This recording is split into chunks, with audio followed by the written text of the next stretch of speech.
Hello, and welcome to Board Games, Bricks, and Hobbies. Another solar year has come and gone, so today we're taking a look at my top 5 most played games of 2023.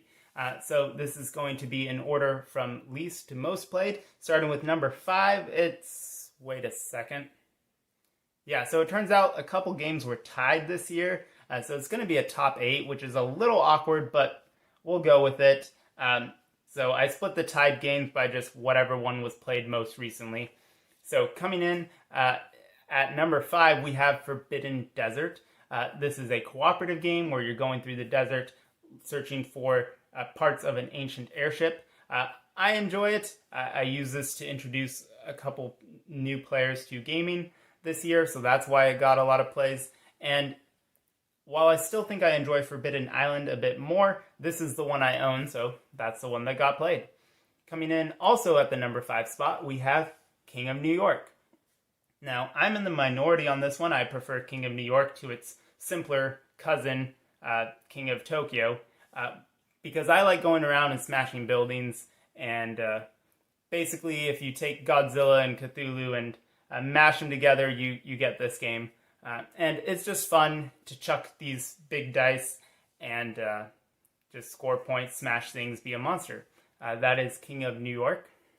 Next up, also in the number 5 spot, we have The Resistance, which is my favorite social deduction game. I enjoy it because there's no player elimination, which means no one gets kicked out. Everyone gets to play the whole game. And it's just fun to lie, cheat, and backstab people in the game, of course.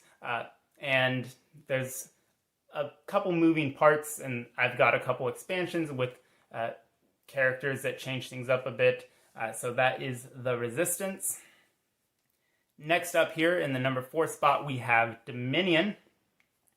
This one didn't get nearly as many plays as last year, but I still really enjoy it. I have 2 expansions that I like, and it is my favorite deck builder. It's just fun to just look at the table and try and figure out a strategy, gather cards, score points, build your kingdom. That is Dominion. It's a classic. Also in the number 4 spot, we have Bites, which is surprising because I don't own this game. So this one I got to play with the board game group, and I enjoy it. It's kind of like Candyland, but good, if that makes any sense. It's just fun to move your ants along and score points. So I would recommend checking that one out. That is Bites. Coming in at the number 3 spot, we have Sagrada. This is just a very pretty game.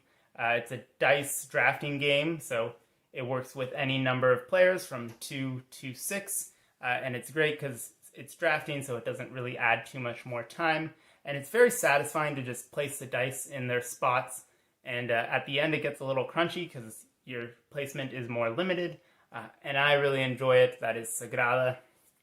Coming in at my number 2 spot, we have Race for the Galaxy. Now, this one I really enjoy, even though I'm not very good at it. I have yet to win a game, but I really enjoy the theme. Yes, it's generic sci-fi, but I like generic sci-fi, so I like this game.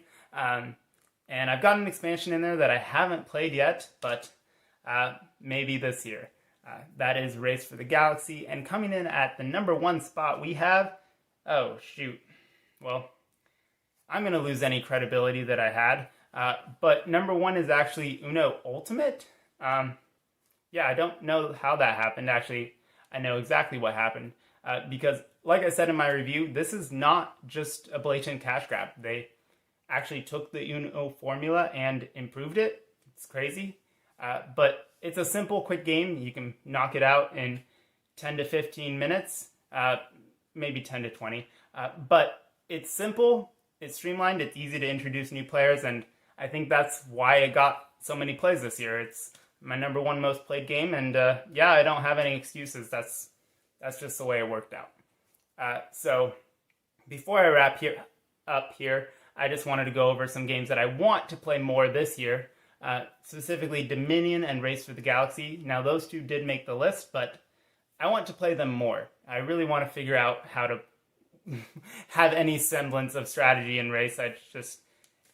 It's beyond me. I clearly need to work on that one. But I also really enjoyed Dominion. I want to play a bit more with the expansions. I've played a lot of Dark Ages, but Nocturne is a bit newer to me at least, so I want to play that a bit more. And also, a game that wasn't on this list, Seven Wonders.